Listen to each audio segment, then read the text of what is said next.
This is Eric Brotman, the host of Don't Retire, Graduate, a podcast that asks you what you want to be when you grow up so you can graduate into retirement with purpose and with passion. Welcome to our Diary of a Financial Advisor segment, where we interview financial advisors about their professional journeys and their passion for helping others succeed. Today, we have a special guest who is in fact not a financial advisor, but is learning the financial advisory business and supporting financial advisors, and her name is Hannah Dennis. Hannah joined BFG as a client relations associate in June of 2023, and in 2 short years has become indispensable and taken on a marketing role and is helping make our podcast look fantastic. In her role, she helps build relationships with clients. She's a reliable and consistent point of contact for them. She's a graduate of the University of Scranton in 2018. And importantly, before she joined BFG, she worked as a teacher for 4 years in the Baltimore area. And with her background in education, she has interpersonal and communication skills that have helped her in her new role, especially in working with some of the children who work at BFG. Hannah, welcome to Don't Retire, Graduate's Diary of a Financial Advisor.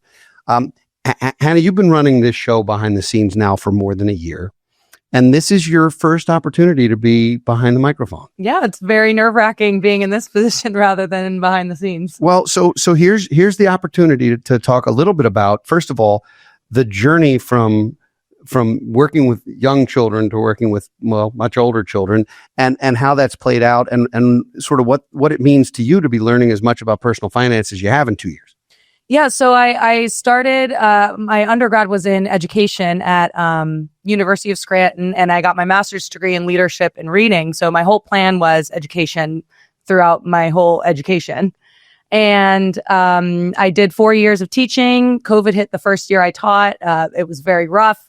I loved teaching. I loved the kids, but I was kind of missing a community and a team. You're very isolated when you're in the classroom. And so I started looking and branching out for other opportunities, and I really stumbled upon BFG, and they gave me a chance, and I interviewed and I loved it. And I was hired for client relations, which is working with people. And I was good at it because I mean, in my career before this, I was working with parents and difficult people and easy people. So I naturally moved into client relations easily. And then Eric talked about, we had marketing, but it wasn't really streamlined. No one was kind of owning the marketing piece. And I said, I'll try to do it. I don't know. And it's become a huge part of what I do here. And I love it. And being able to stay organized and kind of data tracking is something I did a lot with teaching. And that's kind of the piece that I brought in, working with Eric, and I've just really enjoyed it. So in your role, you get a chance to not only meet some very cool people who have guested on the show, and to meet some cool people we've done webinars with and done public speaking with and other things, but you also get to see the impact that financial advisors have on families. Mm-hmm. And you see it in a very different way, because those of us who went through the financial advisory education see it sometimes in a very quantitative and a very technical way, and you're getting a chance to see it in a very human way. Can you talk a little bit about some of the things maybe that you've seen or witnessed, or how that has impacted the way you look at what we do as a team?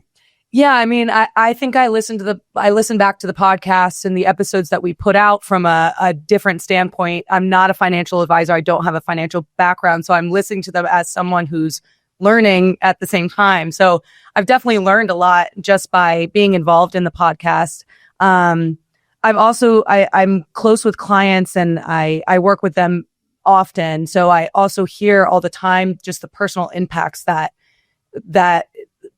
advisors have on these people's lives. So it's been really interesting just to kind of see it from a different standpoint, and also have close relationship with clients and see firsthand how it affects their lives in a positive way. So I've been really enjoying and learning a lot about finance personally. For an example, one of my favorite webinars that Eric did was Maryland tax webinar, and it was just going through everything about taxes and things you can do and strategies. And I was just soaking it in, and I sent it to all my friends that lived in Maryland. I sent it to my parents who were moving to Maryland, and I was like, you need to listen to this. This is really important. So it's definitely been a positive thing in my life, learning as I'm moving into the role. So, not to put you on the spot, but it's my show and I get to put you on the spot. You're a newlywed. Yeah. Recently married. I wouldn't know because I wasn't invited to the wedding, although I did get to attend the engagement party, which was fun. We had a good time at that one. How has that impacted your relationship with money or your relationship with financial planning as a newly married woman? Well, I was super lucky because I timed it perfectly, changing careers, and I got engaged 2 weeks after I started my job here back in 2023. So I was starting at a time where my life was in very much transition, and I had no idea what to do and with finances. And one of the things that BFG does here for its employees is we get to work with an advisor here, and so that was the first thing we did after 2 weeks of me working here. I made an appointment and we've been working with the same advisor, and it's been incredible. I don't think I would have thought about working with a financial advisor until I came here, but I could not imagine not having one, just because, I mean, it's your whole life. You just hand it over and say, help. And it's made a huge difference in my life and in Cam's life, and the process of combining our finances and what does that look like and what should we be focusing on and where should our paychecks be allocated. And it's just been so comforting to have that. So it's completely opened my eyes. I tell everyone, get a financial advisor. Your age does not matter. Get it young, start early. Well, and that's 100% true. I mean, I think that's a healthy perspective. And very honest to say that if you had still been teaching and had gotten engaged and gotten married, you may still to this day not have hired someone to help with these things. Now, some of the things that we do, in fact, all of the things that we do none of them are neuroscience, right? None of them are surgery. They're all things that people can do for themselves. But I find sometimes people can, but they either don't, or they don't take the time, or they don't feel confident enough to make those kinds of decisions.